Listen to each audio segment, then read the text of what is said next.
দর্শক বন্ধুরা, আশা করি আপনারা ভালো আছেন। আমি আজকে আরেকটি রেসিপি নিয়ে এসেছি। ঝিঙা দিয়ে কীভাবে ভর্তা বানানো যায় খুব সহজ উপায়ে।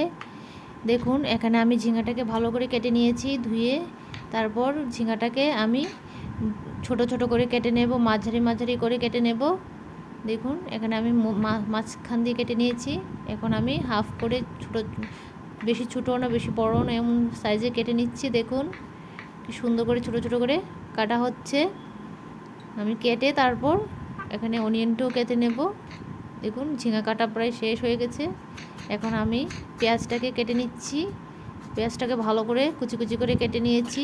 এখানে আমি একটা মিক্সিং জার নিয়েছি। মিক্সি জারে আমি ঝিঙাটাকে দিয়ে নেব। দিয়ে তারপর এখানে আমি কিছু পেঁয়াজের কুচি দিয়ে নেব। দিয়ে ভালো করে একটা পেস্ট বানিয়ে নেব। দেখুন, এখানে আমার পেস্টটা আমি বানিয়ে নিয়েছি। এখন একটা বলের মধ্যে আমি এটা ঢেলে নিচ্ছি। দর্শক বন্ধুরা, দেখুন পেস্টটা কি সুন্দর কালার এসেছে। দর্শক বন্ধুরা, দেখুন এখানে আমি একটি কড়াই বসিয়ে নিয়েছি। কড়াইটা গরম হওয়া মাত্রই আমি এখানে সরষের তেল ঢেলে দিয়েছি। সরষের তেলটা গরম হয়ে গেছে। এখানে আমি দুটো মরিচকে হাফ করে দিয়েছি। তার সাথে আমি কালো জিরে দিয়ে নিয়েছি। দিয়ে একটু গরম করে নেব। দেখুন, মরিচগুলো কালো হয়ে গেছে। এখানে আমি পেঁয়াজ এক কুচিগুলো দিয়ে নিয়েছি। ভালো করে একটু নেড়ে নিচ্ছি। দেখুন, একটু ভালো করে নেড়ে নিতে হবে।